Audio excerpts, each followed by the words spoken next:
آج ابا جی میری شادی بھی طے نہیں کر سکتے. کوئی لیڈ کرنے والا نہیں ہے. یوٹیوب پہ اکثر اپنے لیڈرز تلاش کر رہے ہیں. پرابلم وہی ہے جس کا آپ نے ذکر کیا تھا. کبھی بیٹھے کسی نوجوان کے ساتھ, یہ جو تم مذہب بتا رہے ہو یہ میری انٹرٹینمنٹ کے جو جذبات ہیں ان کے اوپر قدغن عائد کرتا ہے. یہ تو بتانے والے کا مسئلہ ہوا نا. تنقیدی رویے کو ہم فروغ دیں, کتابوں سے دور رہو, اور جب تمہارا ذہن کھل جائے گا گمراہ ہو جاؤ گے تو تم گمراہ ہو جاؤ گے. تمہارا جو اکابر اور اسلاف پر اعتماد ہے وہ متزلزل ہوگا. وہ دروازہ اگر کھل گیا تو وہ انجینئر مرزا محمد علی یہ جو ہمارے بھائی ہیں ان کی زبان میں وہ پھر ہر چیز پہ سوال کریں گے. تصویر حرام مطلق تھی, موسیقی حرام مطلق تھی, بینک حرام مطلق تھا, مائک میں شیطان بولتا یہ ہے. سب کچھ ہو رہا ہوتا تھا.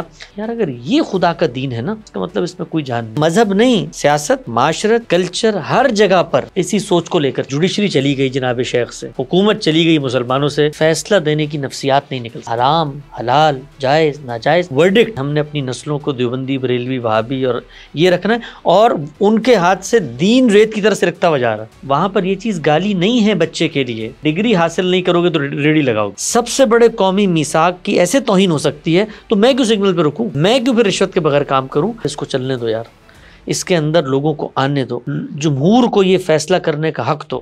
السلام علیکم ورحمۃ اللہ. آج ہم اپنی پوڈ کاسٹ میں کچھ ایسے موضوع پہ بات کرنے کی کوشش کریں گے جس پہ نارملی بات کی نہیں جاتی, اور اس کے لیے ہمارے پاس بڑے ایک اہم مہمان موجود ہیں, شخصیت جن کو آپ دیکھتے رہتے ہیں یوٹیوب پہ, محمد حسن الیاس صاحب. حسن صاحب ڈائریکٹر ہیں غامدی سینٹر میں اور ڈیلس میں ہوتے ہیں. حسن صاحب ذرا لے جانا چاہوں گا ٹائم ٹریول کرا کے سن 2050 میں. اور سن 2050 کی دنیا یہ ہے کہ مسلمان ممالک میں آپس میں اتحاد ہو چکا ہے, امن ہے, ورلڈ آرڈر ہے وہ بھی مسلم ممالک ڈیسائیڈ کر رہے ہیں, آپس میں محبت ہے, آشتی ہے, غاصب مسلمان ملکوں کی طرف میلی آنکھ سے نہیں دیکھ رہا, کوئی پریشانیاں نہیں ہیں. میں آپ سے یہ جاننا چاہوں گا کہ اگر ہم 2050 میں یہ صورتحال دیکھ رہے ہیں تو ہم وہاں تک پہنچے کیسے؟ جی بہت شکریہ جناب, بڑی خوشی ہوئی مجھے آپ کے یہاں پر آ کے, آپ کا سیٹ اپ دیکھ کے.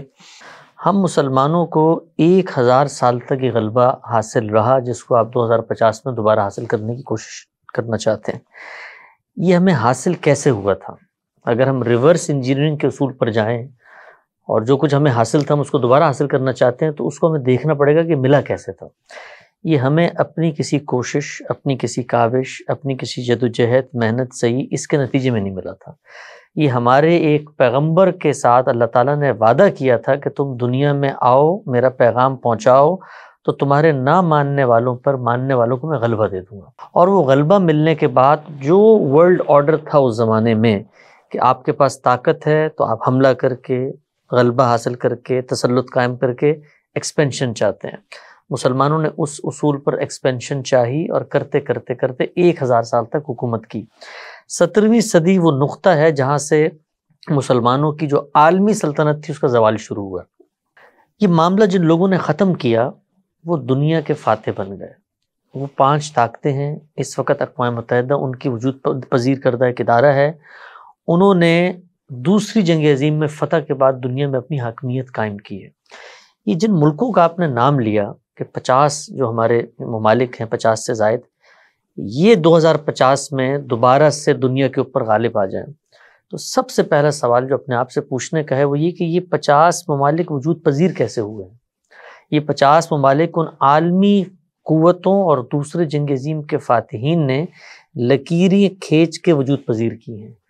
یہ کوئی اپنی تاریخ کی بنیاد پر, انصاف کی بنیاد پر, عدل قائم اور قسط کی بنیاد پر تقسیم نہیں ہوئے, انہوں نے تقسیم کیا ہے. گویا ہم نیم خود مختاری کی زندگی اس وقت دنیا میں جی رہے ہیں.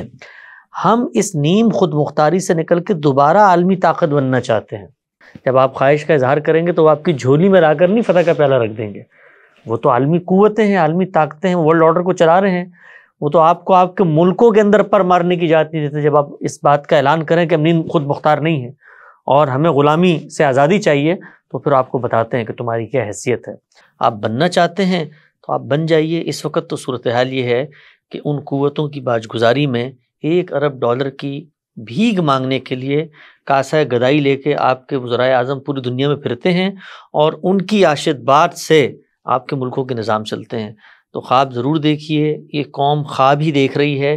اس قوم کے نوجوانوں کو یہاں کی مذہبی اور سیاسی قیادت نے یہ خواب دکھائے ہیں جس کے نتیجے میں جو خود کی تعمیر پر 4 قدم اٹھانے تھے وہ بھی نہیں اٹھ سکے، اور جو کچھ تھوڑی بہت طاقت آپ پر موجود ہے اس کو استعمال کر کے آپ ان کی شکست کا خواب دیکھتے ہیں۔ اچھا، مجھے لگتا ہے کہ جیسے ابھی میں کسی نوجوان سے بات کروں تو وہ ایک طریقے سے ڈپریشن میں ہے، اس کو یہ لگتا ہے کہ میں ایک بحیثیت مسلمان ایک کشمکش میں ہوں، گھر میں بھی کشمکش ہے کہ گھر میں امی کہتی ہیں نماز پڑھو، میرا دل تو نہیں چاہ رہا ہوتا، میرا کوئی کنیکشن ہی نہیں ہے، یا قرآن پڑھو تو میرا کنیکشن نہیں ہے، میں کسی کو دیکھتا نہیں آس پاس۔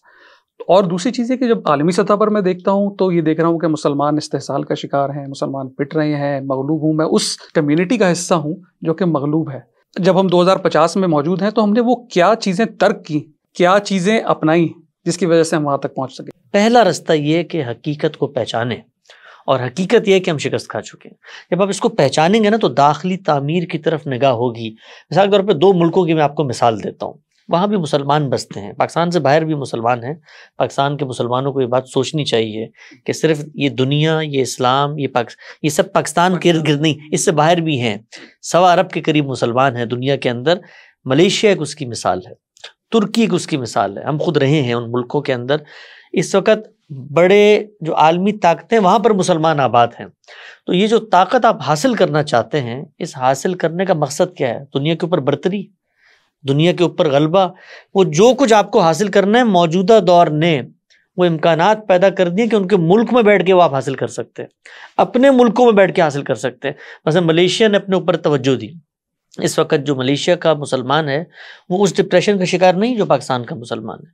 اس کے پاسپورٹ کی وہی اہمیت ہے جو امریکہ کے پاسپورٹ کی اہمیت ہے، اس کی کرنسی کی وہی ورتھ ہے جو مثال کے طور پہ یورو یا ڈالر کی ہے۔ آپ ترکی میں دیکھیے، ہم نے اپنی تعمیر پر توجہ دینی تھی، ہم نے اپنے آپ کو ٹھیک کرنا تھا۔ تو ڈپریشن کا شکار تو ہے نوجوان، لیکن اس نوجوان کو یہ دیکھنا ہے کہ میں کیا کر سکتا ہوں۔ میرا سروائیول تعلیم میں ہے، میرا سروائیول میری ٹیریٹری کو ٹھیک کرنے میں ہے۔ اب مثال کے طور پہ یہاں پہ سول ملٹری کشمکش ہے، یہاں پر مذہبی ریاست اور قومی ریاست کی ایک کشمکش ہے۔ یہ عالمی قوتوں نے تو لا کر ہمارے اوپر نہیں ڈالی نا، یہ تو ہمارا داخلی مسئلہ ہے۔ حسن بھائی، یہاں پہ ایک سوال بڑا ذہن میں ابھرتا ہے، ہمارے یہاں چنگاری کہاں سے بڑھے گی؟ ہمارے یہاں تربیت کیسے ہوگی؟ وہ طریقہ کیا ہوگا؟ کیا وہ سوشل میڈیا، یوٹیوب کے ذریعے ہوگی، یا وہ ممبر و مدارس سے ہوگی، یا وہ حکومت اس کا بیڑا اٹھائے گی؟ کس طرح سے چیزیں چلیں گی؟ میں آپ سے ایک چیز عرض کرنا چاہتا ہوں اور آج کے نوجوان کو یہ بات سمجھانا چاہتا ہوں کہ جو کچھ اس کو اس وقت عالمی سطح پہ ناہمواریاں نظر آتی ہیں، مغربی قوموں کی کچھ ناانصافی ہیں، ظلم ہے، طاقت ہے، آپ ماضی سے اگر اس کا موازنہ کریں، آج سے پہلے دنیا میں جب کوئی فتح حاصل کرتا تھا نا تو وہ دنیا میں لوگوں کو یا تو غلام بناتا تھا، باج گزار بناتا تھا، یا قتل کرتا تھا۔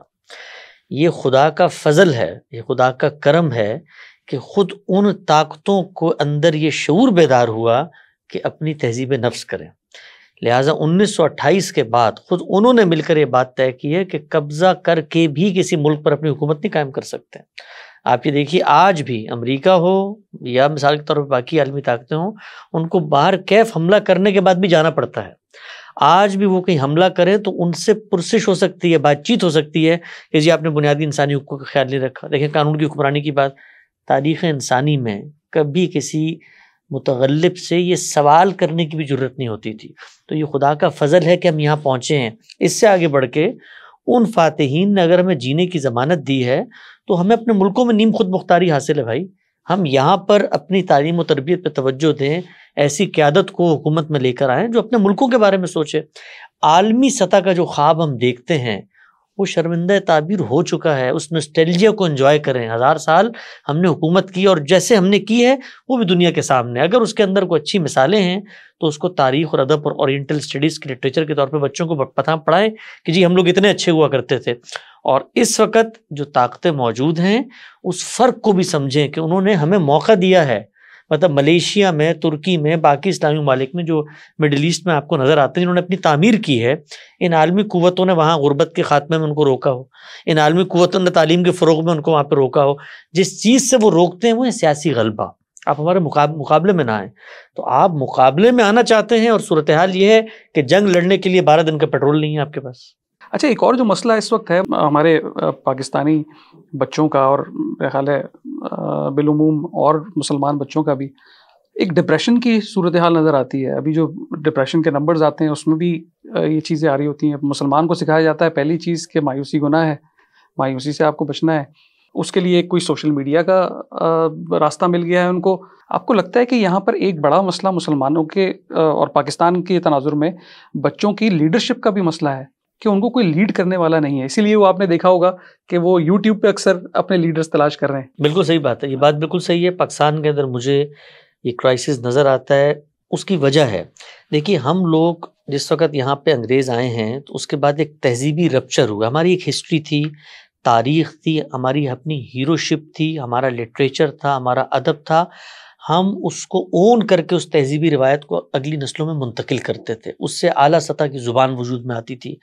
اعلیٰ زبان اس تک وجود میں نہیں آ سکتی جب تک اعلیٰ خیال وجود میں نہ آئے. تو یہ سب ہمارا ماضی تھا.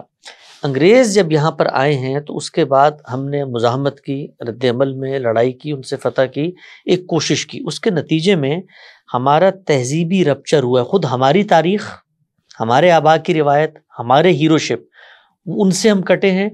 دوسرا ایک دائمی مخاصمت اور کرائسس ہے جس میں پچھلے 100 سال میں اس خطے کے عوام لگے ہوئے ہیں. یعنی آپ دیکھیں مستقل لڑائی ہے, ایک دن بھی استحکام کا نہیں آیا. وہ نہ معاشی استحکام ہے نہ سیاسی استحکام ہے. اچھا انگریز یہاں سے لے دے کے چلے گئے, جو قانونی روایت وہ چھوڑ کے گئے اس سے ہم کوئی نفسیاتی تعلق محسوس نہیں کرتے. ہماری اپنی 1000 سال کی فقہ کی روایت تھی, تو قانون کے ساتھ شعوری تعلق نہیں ڈیولپ ہو سکا.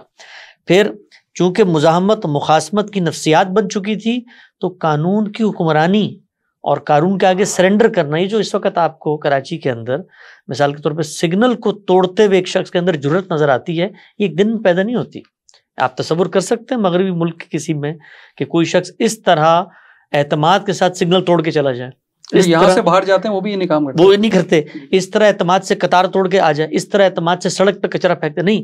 یہ ایک دن میں رویہ پیدا نہیں ہوا. اس کے اندر ہمارے دانشور, ہمارے علماء, قوم کی لیڈرشپ, پولیٹیکل لیڈرشپ. دیکھیں لیڈرشپ کیا کرتی ہے, لیڈرشپ کا جو سب سے بڑا کام ہوتا ہے نا, لیڈر مختلف نظریات رکھتے ہیں, مختلف آدرش رکھتے ہیں, لیکن لیڈرشپ ہمیشہ قوم کو یکجا کرتی ہے, ایک مرکزیت کا احساس دیتی ہے. وہ مرکزیت کو سامنے رکھ کے وہ تحفظ محسوس کرتے ہیں. ہمارے ہاں جو مذہبی لیڈرشپ سامنے آئی, مختلف خیال رکھنے سے کبھی دنیا میں کوئی فرق پیدا نہیں ہوتا.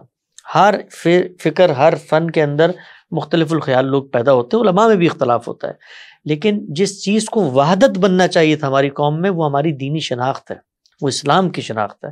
آپ یہ دیکھیے کہ وہی بنیادی شناخت انما المؤمنون اخوہ کی, جو میرا نظریہ, میرا دین مجھے دے رہا تھا, میری مذہبی لیڈرشپ نے اسی کو افتراق کی بنیاد بنا لیا.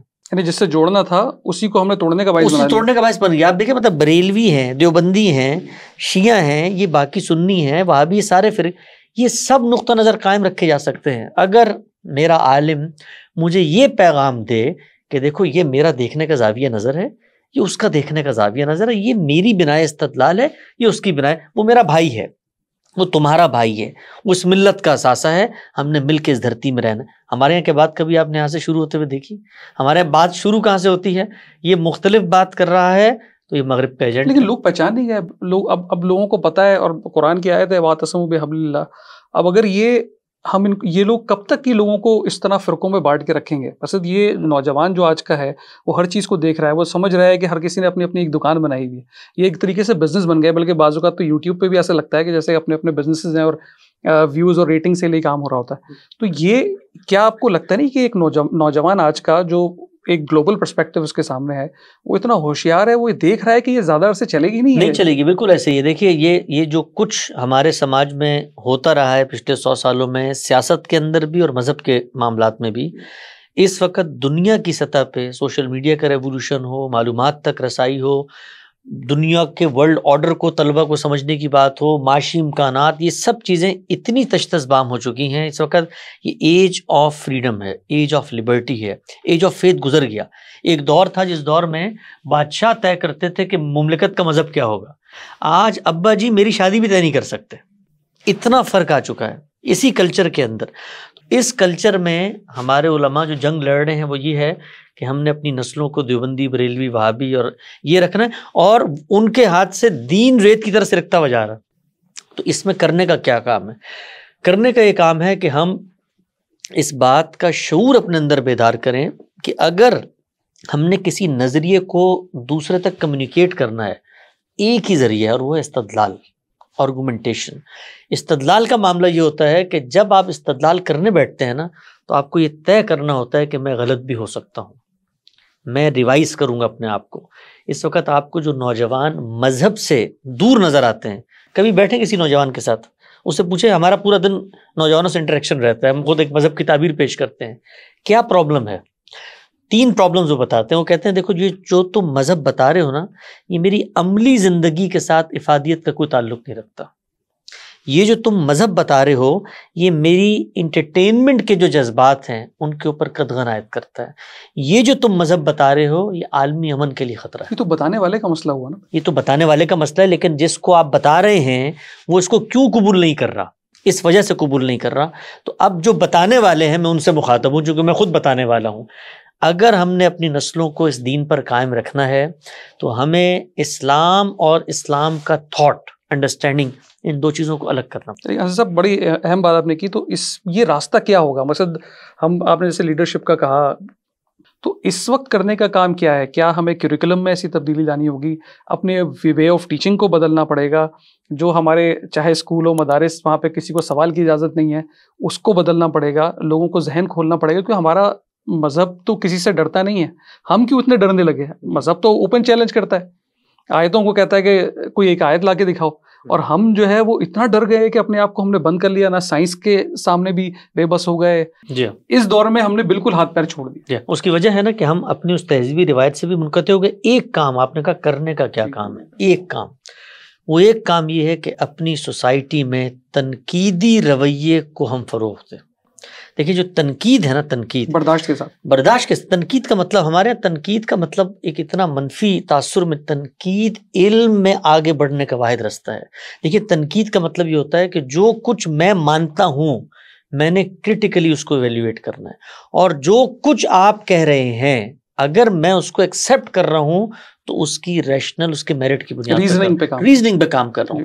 ہمارے ہاں مذہبی آرگومنٹ جو پیش کیا جاتا ہے وہ تنقید سے مبرہ ہے. کہا ہی جاتا ہے کہ جی یہ تو ہمارے 1000 سالہ بزرگوں کا فہم ہے, انہوں نے اس پہ آپ سوال نہیں کر سکتے. معقولات سے زیادہ منقولات پہ. مجھے یاد ہے میں جس زمانے میں مدرسے میں پڑھتا تھا تو مجھے خارجی مطالعے کا بڑا شوق تھا. ہمارے ایک بڑے بزرگ استاد تھے, تو انہوں نے ایک دن مجھے بلا کر کہا کہ میں تمہیں ایک نصیحت کرنا چاہتا ہوں. میں نے کہا جی فرمائیے استاد جی. کہنے لگے نصیحت یہ ہے کہ ایاک والکتب, کتابوں سے دور رہو. اور یہ کتابیں جو ہیں یہ تمہارا ذہن کھول دیں گی, اور جب تمہارا ذہن کھل جائے گا گمراہ ہو جاؤ گے, تو تم گمراہ ہو جاؤ گے. تمہارا جو اکابر اور اسلاف پر اعتماد ہے وہ متزلزل ہوگا. یہ بظاہر تو ایک چند جملے ہیں, لیکن اگر آپ غور کریں, ہم مذہب نہیں, سیاست, معاشرت, کلچر, ہر جگہ پر اسی سوچ کو لے کر چلیں. مکھی میں مکھی بٹھا. ہمارے والدین کوئی بات کرے کبھی استدلال نہیں ہوگا, ہمارے لیڈرشپ کو بات کرے کبھی استدلال نہیں, اور اس پر آمادہ نہیں ہوتے. یورپ کے اندر یہ جو کچھ آپ کو نظر سائنس کی طریقے نظر آتی ہے, یہ تنقیدی سوچ کی غمازی ہے. تنقیدی سوچ کو پروان چڑھنے دیں گے تو نوجوانوں کو پتہ چلے گا کہ یار یہ جو کچھ افکار ہیں یہ ریوزٹ ہو سکتے ہیں. یہ جب ریوزٹ ہوں گے تو ان کے لیے امید کی کرن جاگے گی. وہ سمجھیں گے اس بات کو کہ مذہب یہ نہیں کہتا, دیکھو سیاست یہ نہیں کہتی, دیکھو تعلیمی نظام کو اس طرح ٹھیک ہونا چاہیے. اب ہمارا تعلیمی نظام جو ہے, تعلیمی نظام کی بنیاد اس چیز پہ ہوتی ہے, اس وقت جو ٹیکنالوجی دنیا میں آ چکی ہے نا جی, یہ چیٹ جی پی ٹی, یہ اے آئی, یہ نوٹ, یہ لیموری, سب چیزیں, اس میں معلومات بالکل بیکار ہو گئی ہے. یعنی میں نے اپنے بچے سے یہ پوچھنا ہے کہ 1857 کی جنگ آزادی کے اندر کیا کردار تھے, یہ تعلیم نہیں ہے جو ہمارے تعلیم سمجھی جاتی ہے, جس کی بنیاد پہ سلیبس بنتے ہیں, آپ معلومات رٹا لگائیں اور حافظے کا امتحان ہے. تعلیم نام ہے وہ جوہر پیدا کرنے کا جس سے آپ معلومات کا تجزیہ کر سکیں. something that inspire you to greater thoughts. Exactly, یعنی آپ کے اندر یہ جذبہ اور صلاحیت ہو کہ آپ صحیح غلط, درست اور نادرست اس کے اندر تفریق کر سکیں. آپ ریٹرک سے ہٹ کر, جذبات سے ہٹ کر, اور قائم شدہ تصورات کے نہاد سے ہٹ کر میرٹ پہ چیزوں کا جائزہ لیں. ہمارا جو تعلیمی نظام ہے پاکستان میں, اور وہ تھرو آؤٹ دا وے, آپ دیکھیے مذہبی تعلیم سے لے کر سرکاری تعلیم تک. میں وہی کہنا چاہ رہا تھا کہ ہم بھی یہ مدارس میں اکثر کہتے ہیں اور وہاں پہ مسائل ہیں یقیناً, لیکن ہمارے اسکول بھی اس سے مبرہ نہیں ہیں. بالکل ایسے ہی, یعنی ہمارے اسکولوں کے اندر, اور اسکول تو آپ ایک طرف رکھیے, ہماری سیاسی جماعتیں سے مبرہ نہیں ہیں. آپ نے کبھی یہ دیکھا کہ کوئی سیاسی جماعت کا لیڈر جو ہے, یہ لوگ ہمیں لیڈ کرتے ہیں دنیا میں, کبھی ایسا ہوا, آپ کبھی ٹی وی ٹاک شوز دیکھیے, جس وقت کوئی اینکر کسی اپنے سیاسی رہنما کی ویڈیو پرانی چلا کے دکھاتا ہے جس سے وہ خود بیان بدل چکا ہوتا ہے، جو سننے والی لیڈرشپ ہے، کبھی آپ نے دیکھا ہے، ذرا کبھی چہرے دیکھا کریں، میں کبھی ان کے چہروں کو دیکھتا ہوں اور میں اللہ سے اتنا خوف کھاتا ہوں، میں کہتا ہوں یا اللہ، یعنی یہ شرک کے مظاہر اور کیا ہو سکتے ہیں کہ میں یہ کہنے کی پوزیشن میں نہیں ہوتا کہ بھائی یہ میرے لیڈر نے پہلے غلط بات کی تھی، میں اس کی بھی ایک توجیح کرتا ہوں، اور ان کو بھی ملال نہیں ہوتا، ان کو اس پہ کوئی ملال نہیں ہوتا۔ تو یہ ہمارا قومی رویہ ہے کہ ہم تنقید کو برداشت نہیں کرتے، ہم قائم شدہ تصورات کو ریویو، ریوزٹ، کریٹیکلی انالائز کرنا، ری لرن کرنا، اس کے لیے آمادہ نہیں ہوتے۔ چنانچہ جو کچھ آپ نوجوانوں کو تعلیم کے نام پر دے رہے ہوتے ہیں وہ ان کے لیے دنیا میں آئیڈینٹی کرائسس کا باعث بنتی ہے، فرسٹریشن کا باعث بنتی ہے۔ صاحب آپ امریکہ میں کافی عرصے سے ہیں، وہاں کے نوجوان کو اور یہاں پاکستان کے نوجوان کو جب آپ کمپیئر کرتے ہیں، آپ کو کیا لگتا ہے، کیونکہ یہ وہی نوجوان ہے اور ماشاءاللہ پاکستان کی ینگسٹ پاپولیشن ہے، یہ اور ملکوں کو نصیب نہیں ہے، تو ان دونوں میں فرق کیا ہے؟ مقصد وہاں کا نوجوان کیوں آگے ہے؟ یہاں سے لوگ خواب بھی دیکھتے ہیں کہ امریکہ چلے جائیں اور وہاں پہ زندگی بدل جائے گی، یہاں کا نوجوان کیوں پیچھے؟ وہاں کی سوسائٹی نے دیکھیں اس چیز کو ریئلائز کیا ہے کہ اگر آپ نے آگے بڑھنا ہے تو سسٹم میں استحکام لانا ضروری ہے۔ ایک پولیٹیکل کنٹینیوس پروسیس ہے جس سے اس معاشرے میں استحکام پیدا، جب استحکام پیدا ہوتا ہے نا تو اس کے کچھ نتائج ہوتے ہیں، تعلیمی نظام پر بھی ہوتے ہیں، معیشت پہ بھی ہوتے ہیں، انسانی رویوں پر بھی ہوتے ہیں۔ یہ چیز اس معاشرے نے سمجھی ہے کہ انسان کو بحیثیت انسان اپریشیٹ کرنا ہم سیکھیں۔ ہمارے ہاں آپ کو اعلیٰ تعلیم کی یونیورسٹیاں نظر آتی ہیں، ہزاروں نہیں لاکھوں لوگ اس میں پڑھ رہے ہیں، یہ معاملہ مدارس میں ہے۔ اللہ تعالیٰ نے جو اعلیٰ ذہانتیں ہوتی ہیں یا جو انٹلیکچوئلز ہوتے ہیں وہ کسی بھی سوسائٹی میں بہت زیادہ، آپ لے جائیں 10 سے 15% سے زیادہ نہیں پیدا کیے ہوتے۔ باقی لوگوں کو آپ کو ہنر سکھانا ہوتا ہے، کام پہ لگانا ہوتا ہے۔ میں ملیشیا میں رہا، مجھے موقع ملا وہاں کے جو بانی تھے، جدید ملیشیا کے بانی بہاتیر محمد، ان سے انٹریکشن کرنے کا، بات چیت کرنے کا، تو میں نے ان کے ویژن کو سمجھا، ان سے میں نے پوچھا تو انہوں نے کہا میری قوم میں مجھے محسوس ہوا کہ جو لیڈرشپ کی کوالٹی رکھنے والی تعداد ہے وہ 4% سے زیادہ نہیں ہے۔ میں نے ان 4% کو اس چیز میں مہارت اور ٹریننگ دی کہ وہ باقی 96% کو کام پہ لگا سکے۔ اب امریکہ میں آپ جائیے، وہاں پر یہ چیز گالی نہیں ہے بچے کے لیے کہ تم اگر ڈگری حاصل نہیں کرو گے تو ریڑھی لگاؤ گے۔ ریڑھی لگانا وہاں اسٹارٹ اپ کہلاتا ہے، وہ انٹرپرینورشپ ہے۔ وہ ریڑھی لگانے والا، اس کو وہ تمام کے تمام سوسائٹی کے اندر تحفظات حاصل ہیں جو مثال کے طور پہ ہارورڈ کے گریجویٹ کو حاصل ہیں، وہ کبھی کبھی اس سے زیادہ کما رہا ہوتا ہے۔ تو بہت کم تعداد ہے، یہ انہوں نے بات سمجھ لی کہ اختصاصی اسپیشلائزیشن کی تعلیم اگر آپ نے دلوانی ہے تو ان لوگوں کو دلوانی ہے جو اس کے اہل اور صلاحیت لے کر آئے ہیں۔ لہٰذا امریکہ میں ہائی اسکول کی ایک تعلیم ہوتی ہے جو براڈ بیس ایجوکیشنل سسٹم ہے، وہ ورلڈ لینگویجز کو جانتے ہیں، اپنی ڈیموگرافک کو جانتے ہیں، ہسٹری کو جانتے ہیں، کلچر کو جانتے ہیں، بیسک کامن سینس کی اسکلز آتی ہیں، پھر سوسائٹی میں ہنرمندی کی طرف جاتے ہیں۔ ہمارے یہاں نوجوانوں کو جو چیز سمجھنے کی ہے وہ یہ ہے کہ تعلیم اس چیز کا نام نہیں ہے کہ آپ کے ہاتھ میں اعلیٰ درجے کی ڈگری ہے۔ تعلیم آپ نے اپنے شعور کی تہذیب کرنی ہے، وہ کسی بھی سطح پر ہو، اور پھر اس کے بعد کسب معاش ہے، کمانے کے جو ذریعے ہیں، اس کا تعلیم سے کوئی تعلق نہیں ہے۔ اچھا، وہاں پہ ان کی جو سوسائٹی ہے اس میں جو ریلیجیس طبقہ ہے، جو ان کے کہہ لیں کہ علماء ہیں، ان کا کتنا رول ہے ان کی فکر کو، ان کی تھاٹس کو شیپ اپ کرنے میں؟ کیونکہ یہاں پر تو آپ دیکھتے ہیں کہ یہاں پہ بڑا ایک اہم رول ہے۔ ایک بچہ جب وہ یونیورسٹی سے کہیں باہر نکلتا ہے تو وہ ان چیزوں میں پھنسا رہتا ہے، مخمصوں میں، کیا میں صحیح کر رہا ہوں؟ فار ایگزامپل میں ٹی شرٹ جینس پہن رہا ہوں، ٹھیک ہے، میں داڑھی رکھوں نہیں رکھوں، میں میوزک سنوں یا نہیں سنوں، یہ بہت سے ایسے مسائل ہیں جو میرا خیال ہے کہ وہاں پہ نوجوان کو سامنا نہیں، یہاں پہ سامنا ہے اس کا۔ تو وہاں کے کیا کوئی ریلیجس جو ان کی لیڈرشپ ہے، کوئی وہ رول پلے کرتی ہے بچوں کی تربیت میں؟ کیونکہ یہاں پر تو بہت امپورٹنٹ ہے اور یہاں پر اس طرف کوئی توجہ نہیں۔ جی، وہاں پر اصل میں وہ سفر صدیوں پہلے پائے تکمیل تک پہنچ چکا ہے، جہاں پر ریلیجس لوگوں کی رجیم نے اپنے مذہبی تصورات کو سوسائٹی پہ امپوز کیا، اس قدر امپوز کیا کہ سوسائٹی نے ریوالٹ کر کے مذہب اور شریعتی سے جان چھڑوا لی، آزاد ہو گئے۔ جو سفر وہاں پہ ہوا ہے نا، یہ انسانیت کا سفر ہے۔ ہمارے یہاں کے مذہبی طبقے کو بھی ابھی بات سوچنی چاہیے کہ ایک وقت تک تو یہ چیز چلے گی کہ آپ اپنے تصورات کو، اور وہ آپ کے تصورات ہیں جس کو آپ ریوزٹ کرنے کے لیے تیار نہیں ہیں، اور آپ کی اپنی تاریخ میں وہ ریوزٹ ہوتے چلے آئے ہیں۔ یعنی جو اسلام کی، مسلمانوں کی علمی تاریخ ہے، اس کے اندر اتنا ایوولوشن ہے، اس کے اندر اتنا ارتقاء ہے، اس کے اندر اتنی زندگی اور حیات ہے کہ وہاں پر فلسفہ، کلام، تصوف، تاریخ، ادب، ہر چیز میں نابغہ لوگ پیدا ہو رہے ہیں، ایک دوسرے پہ تنقید کر رہے ہیں۔ جو آج آپ کو 4 مسالک نظر آتے ہیں، آج ہم اس کے اوپر فوسلائزڈ ہو کے بیٹھ گئے، بھائی وہ بھی تو پیدا ہوئے نا کسی دور میں، اور جس دور میں وہ پیدا ہوئے اس دور میں اور سینکڑوں مکاتب فکر بن رہے تھے۔ تو وہاں پر تو سوسائٹی نے اپنی جان چھڑائی اس چیز سے۔ اس کا ایک نقصان بھی ہوا، جس وقت مذہبیت ایک تہذیب بن کر آپ کے اوپر غالب آ جائے اور آپ ریوالٹ کر کے اس سے بغاوت کریں، تو جو مذہب کی بنیادی چیزیں ہیں اس سے بھی آپ جان چھڑا لیتے ہیں۔ تو اس کا سوسائٹی کو نقصان ہوا، اگرچہ امریکہ یورپ کی نسبت میری نظر میں کافی حد تک مسیحیت کی ان بنیادی اقدار سے جڑا ہوا ہے، اگرچہ مسیحیت کے اندر خود یہ ایوولوشن آیا کہ انہوں نے شریعت ہی کو منسوخ کر دیا۔ ہمارے یہاں کا جو نوجوان ہے، آپ یہ دیکھیے کہ سوسائٹی کے اگر پریشرز کو آپ اٹھا لیں، آپ یقین جانے میں بہت رابطے میں رہتا ہوں نوجوانوں سے، مذہبی نوجوانوں سے، جو دینی مدارس کے پس منظر کے لوگ ہیں، جو دینی فکر آپ پیش کر رہے ہیں۔ دیکھیں، انسان کو اللہ نے ایک صلاحیت دی ہے، وہ کھوٹے کو تو قبول کرتا نہیں، کھرے کو بڑی مشکل سے کرتا ہے۔ زمانہ بڑا صراف ہے، یہی پاکستان تھا، یہی مدارس تھے، یہی ہم بیٹھتے تھے، وہی قرآن تھا، وہی حدیث تھی، اس کی بنیاد پہ تصویر حرام مطلق تھی، اس کی بنیاد پر موسیقی حرام مطلق تھی، اس کی بنیاد پر بینک حرام مطلق تھا، مائک میں شیطان بولتا یہ سب کچھ ہو رہا ہوتا تھا۔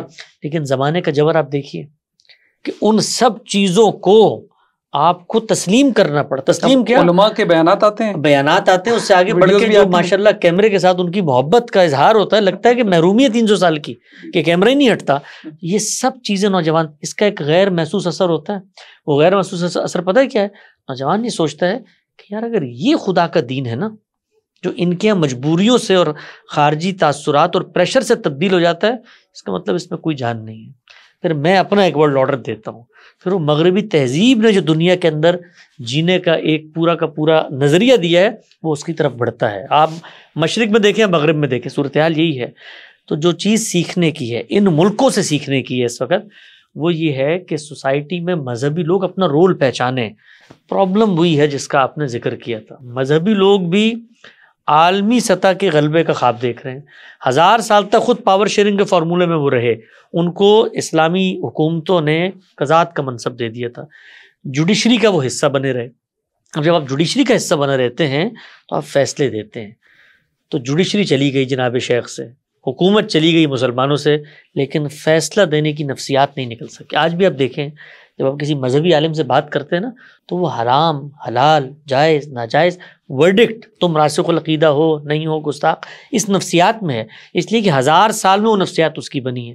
اس کو یہ بتانے کی ضرورت ہے کہ تم دین کے عالم ہو، تمہارا کام صلح خیرخوائی ہے اور تذکیر و یاد دہانی ہے، اس سے آگے بڑھ کے تمہارا کوئی کام نہیں ہے۔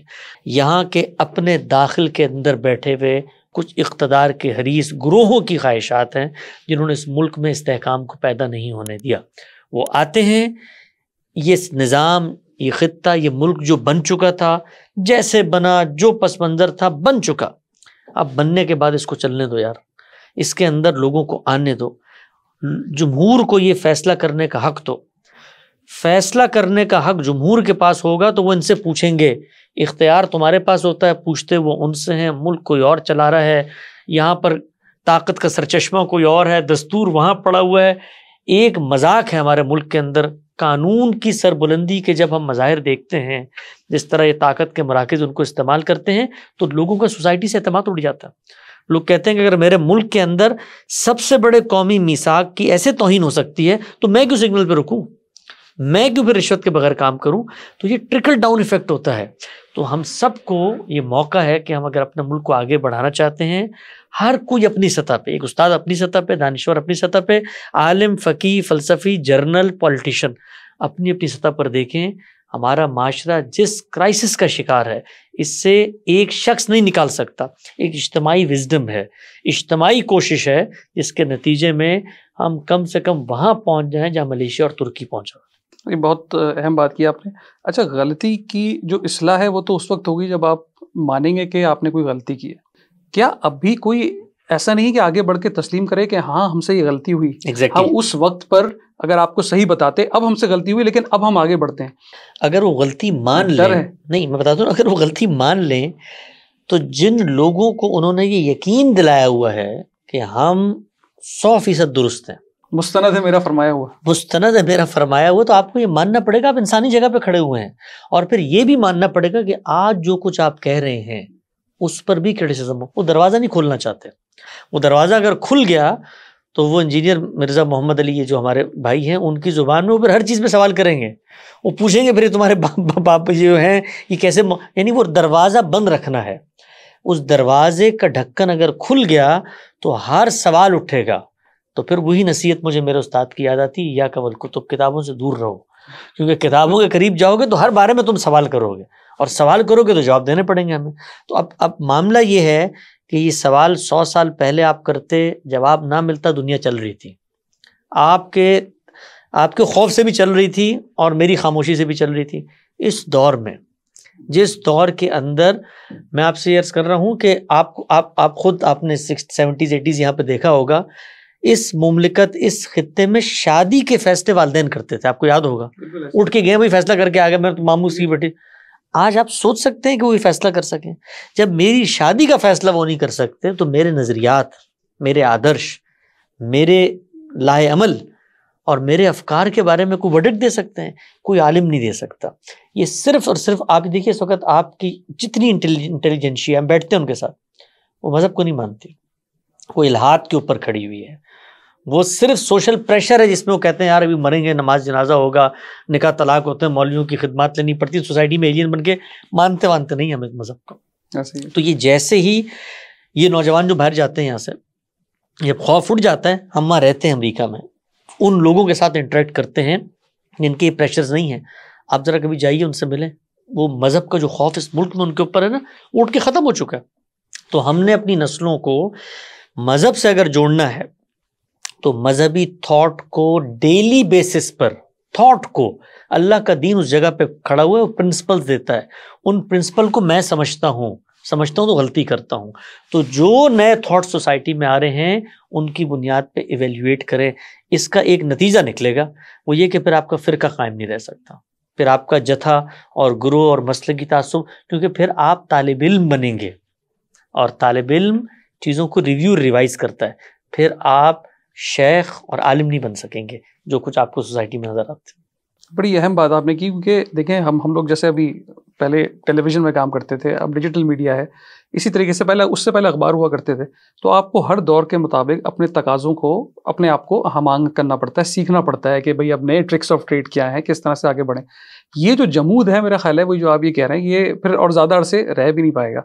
آپ یہ بتائیں کہ ابھی ہم نے کافی بات کی کہ کیا مسائل ہیں، کوئی پازیٹیوز بھی نظر آتے ہیں آپ کو اپنے سوسائٹی میں، اپنے نوجوانوں میں؟ ہوپ، امید کی کرن، ایک کوئی جلتا دیا نظر آتا ہے؟ جی بالکل، ہمیشہ پر امید رہنا چاہیے۔ ہر شر کے اندر بھی خیر کے کچھ نہ کچھ عوامل ہوتے ہیں، لیکن ضرورت اس امر کی ہے کہ اگر ایک مریض جس کو کچھ ایسے امراض لاحق ہو چکے ہیں کہ اس کے اعضاء کو کاٹنا پڑے گا، اس کو اگر آپ حوصلہ اور امید دلاتے ہیں تو آپ اس کے ساتھ ناانصافی کر رہے ہیں۔ ہمارے ہاں جو امید کے خواب دکھائے جاتے ہیں، یہ موٹیویشنل اسپیکر دکھا رہے ہوتے ہیں، سیاست دان دکھا رہے ہوتے ہیں، مذہبی رہنما دکھا رہے ہوتے ہیں، ہم نے لال قلعے کے اوپر جھنڈا لہرانا ہے اور ہم ویانا کے اندر حملہ کریں گے اور امریکہ کا جو ہے وہ خاتمہ ہو جائے گا، اور یہ سب کچھ، یہ جو خواب ہیں امید کے خواب دکھانے کے لیے، اور تم اوپر اٹھو گے اور سیدنا مسیح آئیں گے گھوڑے پہ بیٹھ کے اور تم سب کو بچا کے لے جائیں گے، یہ جو خواب ہیں یہ اس کو اپنے آج کی تعمیر پر عمل کرنے سے روکتے ہیں۔ تو مجھے امید نظر آتی ہے، امید یہ ہے کہ دنیا کا جو ورلڈ آرڈر ہے اس میں رہتے ہوئے آپ عزت کی زندگی جی سکتے ہیں۔ اس وقت دنیا کے اندر زمان و مکان کے فاصلے ختم ہو چکے ہیں، آپ پاکستان کے اندر بیٹھے ہیں، ڈیجیٹل اکانومی کا دور ہے، آپ کے پاس آئیڈیا ہے، آئیڈیا کی ورتھ ہے، آئیڈیا کی قیمت ہے، آپ اپنے اوپر غور کریں، اپنی انوینشن، اپنی تعمیر کے اوپر توجہ دیں تو معاشی لحاظ سے بھی مضبوط ہو سکتے ہیں، اپنے اخلاق کو بہتر کریں۔ اس وقت اللہ تعالیٰ نے یہ امکانات پیدا کر دیے ہیں یوٹیوب کے ذریعے، فیس بک، سوشل میڈیا، کہ دنیا بھر کے اندر نظریات آپ کی جھولی میں آ گئے ہیں، منٹوں میں آپ تحلیل کر سکتے ہیں، یعنی وہ سفر بھی طے نہیں کرنا جو حصول علم کے لیے آج سے 100 سال پہلے لوگ کرتے تھے۔ تو اپنے آپ کو تیار کریں سنجیدہ زندگی گزارنے کے لیے، اپنے مذہبی نظریات کو ریوزٹ کریں، اپنی معاشی جدوجہد کو فوکس کریں دنیا کو دیکھ کر، وہ جو یہاں پر مکھی پہ مکھی مار کے کوئی BBA کی لہر چل جاتی ہے, MBA کی لہر چل جاتی ہے, اس سے نکلیں. دیکھیں دنیا کہاں جائے, اور نکلیں ان ملکوں سے بھی. اگر موقع ملتا ہے تو یہ کوئی بری بات نہیں ہے, دنیا پوری اللہ کی بنائی ہوئی ہے. اس اللہ کی دنیا میں ان لوگوں نے لکیریں کھینچ کے ہمیں آپ کو دنیا میں جہاں جانے کا موقع ملتا ہے, نقل مکانی کے امکانات ہیں, نقل مکانی کریں. اپنے ملکوں میں بیٹھ کے کام کر سکتے ہیں, وہاں بیٹھ کے کام کریں, لیکن اپنے زاویہ نظر کو دقیانوسیت سے نکالیے, تنقیدی رویے کو فروغ دیں. لیڈرشپ اگر آپ کو خواب دکھاتی ہے, آپ کے اندر تنقیدی رویہ, تو آپ وہاں سوال اٹھائیں گے. مذہبی رہنما آپ کو خواب دکھاتا, اگر تنقیدی رویہ ہے, آپ اس پر اعتراض کریں گے. تو ہمارے یہاں اس کو پہلے مارا جاتا ہے, مار کے کہا جاتا ہے کہ میں تمہیں غلامی سے آزاد کروں گا, اور جن سے آزاد کروانا ہوتا ہے انہی کے باج گزار اور منت ترلے کر کے ہم اپنے قرضے اتروا رہے ہوتے ہیں. تو امید ہے, امید قائم رکھنی چاہیے, لیکن درست سمت میں. بہت بہت شکریہ حسن صاحب آپ کے آنے کا. آپ کا شکریہ. السلام علیکم.